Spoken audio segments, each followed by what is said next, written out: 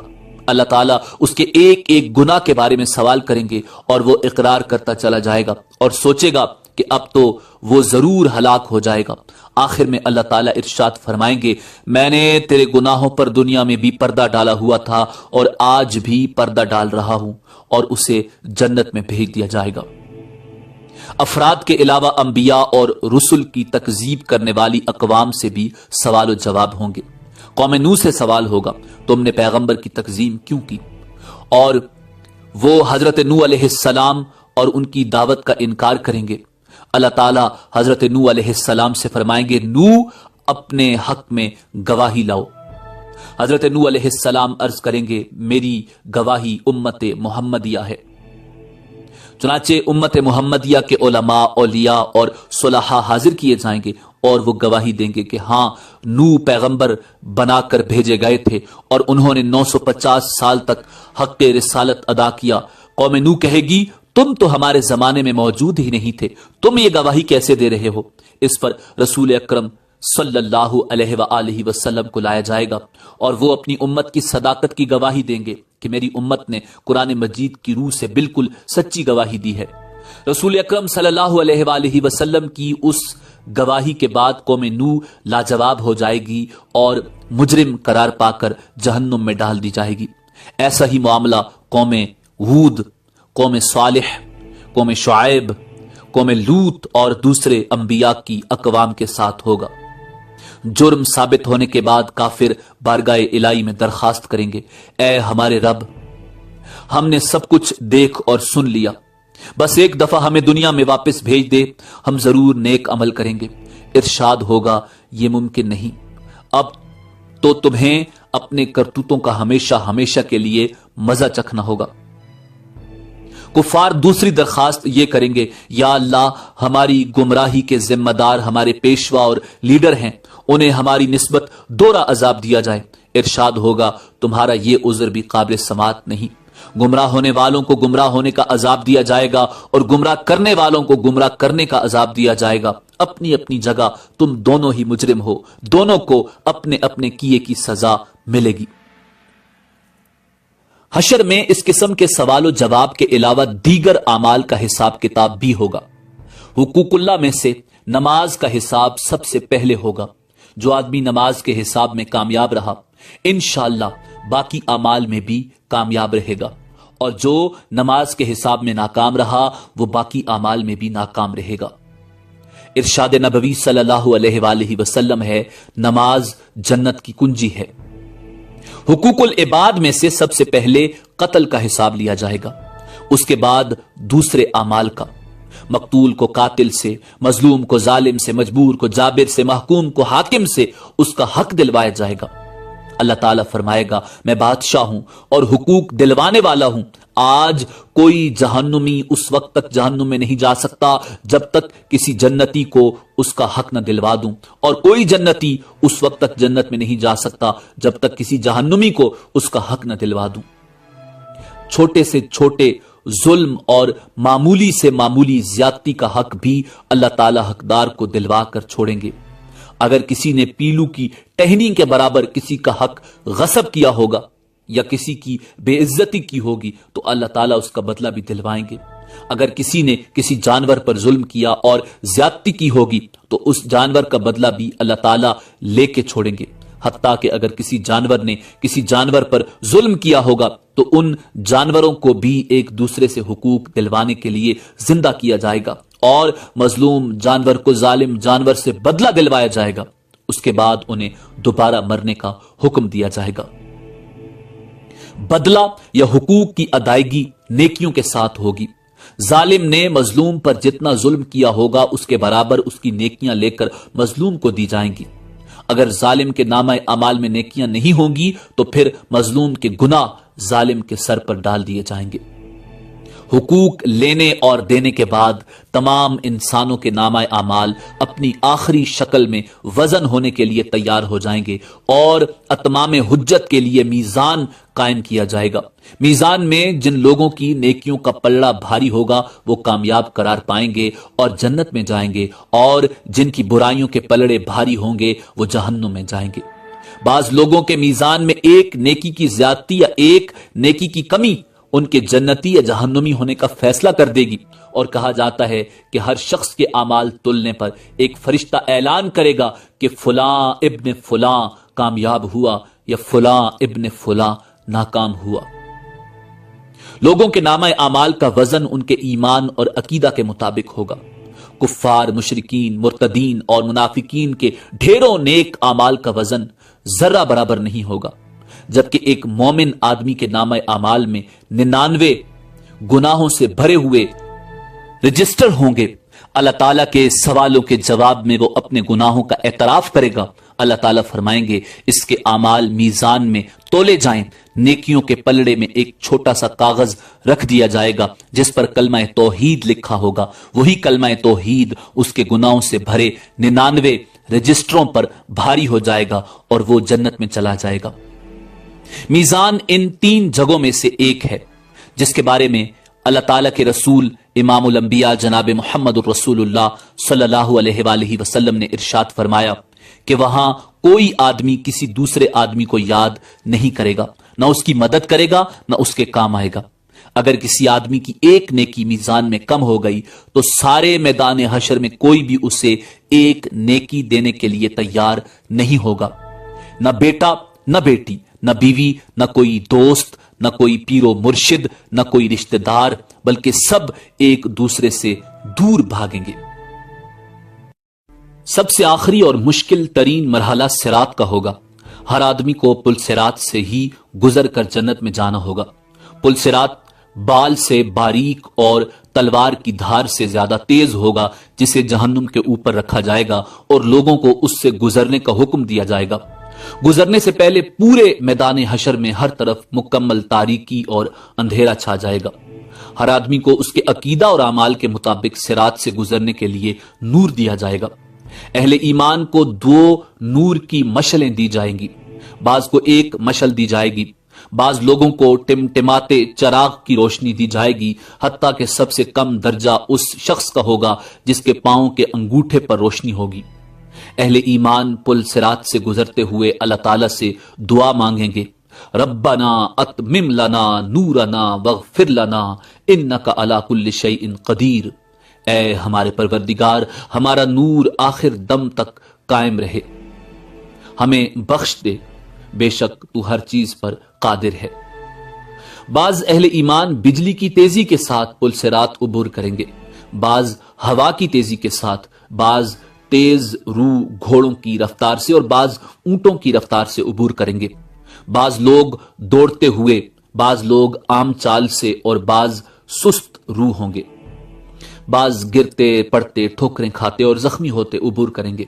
پل صراط کے دونوں طرف خودکار کنڈے یعنی ہکس لگے ہوں گے جو اللہ تعالیٰ کے حکم کے مطابق بعض لوگوں کے چلنے میں صرف رکاوٹ ڈالیں گے، بعض لوگوں کو پل کے اوپر ہی بار بار گراتے رہیں گے، بعض لوگوں کو صرف زخمی کریں گے اور بعض کو کھینچ کر جہنم میں ڈال دیں گے۔ کچھ لوگ چند قدم ہی چلیں گے تو انہیں جہنم میں گرا دیا جائے گا، بعض لوگ کچھ فاصلہ طے کر لیں گے تو جہنم میں گرا دیے جائیں گے، بعض لوگ نصف فاصلہ طے کرنے کے بعد گرائے جائیں گے، بعض صراط عبور کرنے کے قریب ہوں گے تو گرا دیے جائیں گے۔ انسان کے اعمال صالحہ صراط پر نہ صرف نور مہیا کریں گے بلکہ انسان کی حفاظت بھی کریں گے، اور کہا جاتا ہے کہ قربانی کے جانور سواریوں کا کام دیں گے۔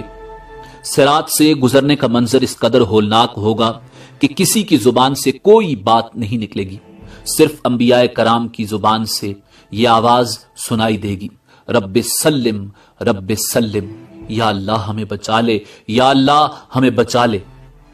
صراط سب سے پہلے رسول کریم نبی محتشم صلی اللہ علیہ وآلہ وسلم اور آپ کی امت عبور کرے گی، بعد میں دیگر انبیاء اور ان کی امتیں عبور کریں گی۔ صراط عبور کرنے کے بعد تمام اہل ایمان پل صراط کے آخری حصے میں روک لیے جائیں گے اور جن مسلمانوں کے درمیان کوئی غلط فہمی یا گلا شکوہ، غصہ یا ناراضگی ہوگی وہ دور کی جائے گی۔ جب سارے اہل ایمان مکمل طور پر پاک اور صاف ہو جائیں گے تب انہیں جنت میں داخل ہونے کی اجازت دی جائے گی۔ نبی کریم رؤوف الرحیم امام الانبیاء جناب محمد الرسول اللہ صلی اللہ علیہ وآلہ وسلم جنت کے دروازے پر تشریف لائیں گے۔ دروازہ کھلے گا، آپ اپنی امت سمیت جنت میں قدم رنجا فرمائیں گے۔ جنت میں داخل ہونے کے بعد آپ کو اپنی امت کی فکر لاحق ہوگی، آپ اپنی امت کا حال دریافت فرمائیں گے۔ جب آپ کو معلوم ہوگا کہ بے شمار امتی جہنم میں ہیں تو آپ اللہ کے حضور سجدہ میں گر پڑیں گے، اللہ تعالیٰ کی حمد و ثنا کر کے سفارش کی اجازت طلب کریں گے۔ طویل مدت سجدہ میں گزارنے کے بعد حکم ہوگا، اے محمد جاؤ، آپ کی امت میں سے جن کے دل میں جو کے دانے کے برابر ایمان ہے انہیں جہنم سے نکال کر جنت میں داخل کر دو۔ رسول کریم صلی اللہ علیہ وآلہ وسلم فرشتوں کو لے کر اپنی امت کے برگزیدہ افراد کے ساتھ جہنم کے کنارے تک جائیں گے اور فرمائیں گے، اپنے اپنے اعزاء و اقارب اور اپنی اپنی جان پہچان کے افراد کی نشانی بتاؤ تاکہ فرشتے انہیں نکال لائیں۔ چنانچہ ایسے لوگ جن کے دل میں جو کے دانے کے برابر ایمان ہوگا جہنم سے نکال کر جنت میں لے جائیں گے۔ اس وقت آپ صلی اللہ علیہ وآلہ وسلم کی امت اہل جنت کا 1/4 ہوگی۔ آپ کی سفارش دیکھ کر دیگر انبیاء کرام بھی اپنی اپنی امتوں کی سفارش کریں گے۔ امت محمدیہ کے شہداء، علماء، اولیاء اور صلحاء کو بھی شفاعت کی اجازت دی جائے گی اور وہ بھی اپنے اپنے اعزاء و اقارب اور جان پہچان کے لوگوں کی سفارش کر کے انہیں جہنم سے نکلوا کر جنت میں لے جائیں گے۔ رسول کریم صلی اللہ علیہ وآلہ وسلم جنت میں واپس پہنچ کر پھر امت کے بارے میں سوال کریں گے، اب میری امت میں سے کتنے آدمی جہنم میں باقی ہیں؟ آپ کو بتایا جائے گا کہ ابھی تو ہزارہ تعداد میں لوگ جہنم میں ہیں۔ آپ پھر سفارش کے لیے سجدہ میں گر پڑیں گے۔ اذن شفاعت ملے گا کہ آپ کی امت کے وہ افراد جن کے دل میں چونٹی یا رائی کے برابر ایمان ہے انہیں بھی نکال لاؤ۔ آپ حسب سابق امت کے علماء و اولیاء صلحاء کو ساتھ لے کر جہنم کے کنارے پہنچیں گے اور رائی کے برابر ایمان والوں کو جہنم سے نکال کر جنت میں لے جائیں گے۔ تب آپ کی امت اہل جنت کی 1/3 ہو جائے گی۔ آپ پھر استغفار فرمائیں گے، میری امت کے کتنے افراد ابھی جہنم میں ہیں؟ آپ کو بتایا جائے گا ابھی تو ہزاروں امتی جہنم میں ہیں۔ آپ اذن شفاعت کے لیے پھر سجدہ ریز ہو جائیں گے، اللہ تعالیٰ کی حمد و ثنا کریں گے۔ آپ کو پھر اذن شفاعت ملے گا کہ چونٹی یا رائی سے کم درجہ کے ایمان والوں کو بھی جہنم سے نکال لاؤ۔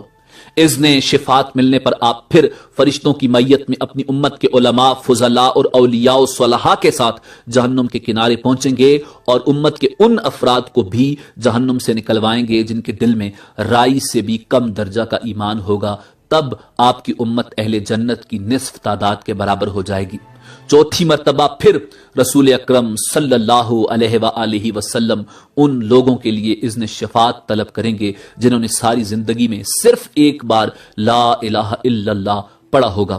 اللہ تعالیٰ ارشاد فرمائیں گے، میری عزت، عظمت، جلال اور کبریائی کی قسم، جس نے لا الہ الا اللہ کہا ہے اسے میں خود جہنم سے نکالوں گا۔ چنانچہ آخر میں اللہ تعالیٰ خود ان لوگوں کو جہنم سے نکال کر جنت میں داخل فرمائیں گے جنہوں نے لا الہ الا اللہ کہا ہوگا۔ جنتی لوگ اس آخری گروہ کو اتقاء الرحمان یعنی رحمان کے آزاد کردہ کہہ کر پکاریں گے۔ شفاعت کا سلسلہ جب مکمل ہو جائے گا اور تمام اہل جنت جنت میں داخل ہو جائیں گے، تب اہل جنت میں اپنی اولادوں اور عزیز و اقارب سے ملنے کا تجسس پیدا ہوگا اور وہ ان کے ملنے اور انہیں دیکھنے کی خواہش کا اظہار کریں گے۔ ارشاد باری تعالیٰ ہوگا کہ اولادوں کو ان کے والدین کے ساتھ ملا دیا جائے۔ چنانچہ تمام اہل جنت کے اہل و عیال کو ایک جگہ اکٹھا کر دیا جائے گا۔ اہل جنت کے جنت میں آباد ہو جانے کے بعد اور اہل جہنم کے جہنم میں پہنچنے کے بعد سب کو آواز دی جائے گی، اے اہل جنت جنت کے کنارے پر آ جاؤ، اے اہل جہنم جہنم کے کنارے پر آ جاؤ۔ دونوں فریق جب کناروں پر پہنچیں گے، ایک سفید مینڈا لایا جائے گا جس کے بارے میں سوال کیا جائے گا، اے اہل جنت، اے اہل جہنم، بتاؤ یہ کون ہے؟ کہیں گے یا اللہ یہ موت ہے۔ اس کے بعد اللہ تعالیٰ اس مینڈے کو ذبح کرنے کا حکم دیں گے. مینڈے کو ذبح کرنے کے بعد اعلان کر دیا جائے گا، اے جنت والو، تمہارے لیے ہمیشہ ہمیشہ کے لیے جنت ہے، تمہیں کبھی موت نہیں آئے گی. اور اے جہنم والو، تمہارے لیے ہمیشہ ہمیشہ کی جہنم ہے، تمہیں بھی کبھی موت نہیں آئے گی. یہ سن کر جنتی لوگ اس قدر خوش ہوں گے کہ اگر خوشی سے مرنا ممکن ہوتا تو جنتی لوگ خوشی سے مر جاتے. جہنمی یہ اعلان سن کر اس قدر مغموم ہوں گے کہ اگر غم سے مرنا ممکن ہوتا تو جہنمی لوگ غم سے مر جاتے. آخرت کے شدید مصائب و آلام کے مقابلے میں دنیا کے مصائب و آلام نہ صرف عارضی بلکہ بہت ہی کم تر درجے کے ہیں. آخرت کی لازوال اور ابدی نعمتوں کے مقابلے میں دنیا کی نعمتیں بالکل عارضی اور کم تر درجے کی ہیں. بس عقل مند لوگ وہی ہیں جو نہ تو دنیا کے مصائب و آلام سے گھبرا کر اللہ اور اس کے رسول کی نافرمانی میں پڑیں اور نہ ہی دنیا کی رنگینیوں کے فریب میں مبتلا ہو کر اللہ اور اس کے رسول کو ناراض کر بیٹھیں، بلکہ دونوں حالتوں میں ان کی نگاہ آخرت کے آنے والے مراحل پر رہے. حضور نبی کریم صلی اللہ علیہ وآلہ وسلم سے دریافت کیا گیا، یا رسول اللہ، مومنوں میں سب سے زیادہ عقل مند کون ہے؟ آپ نے ارشاد فرمایا، جو موت کو زیادہ یاد کرتا ہو اور جو موت کے بعد آنے والے وقت کے لیے اچھی طرح تیاری کرتا ہو، وہ سب سے زیادہ عقل مند ہے. ناظرین، آخر میں اس بات کی وضاحت ضروری ہے کہ نفخ اولا سے لے کر جنت یا جہنم میں داخل ہونے تک کے تمام واقعات اور مراحل کی ترتیب کا ٹھیک ٹھیک تعین کرنا بہت مشکل ہے. اسی امید کے ساتھ اجازت دیجیے کہ آپ کو ہماری ویڈیو پسند آئی ہوگی. اللہ رب العزت کے حضور دعا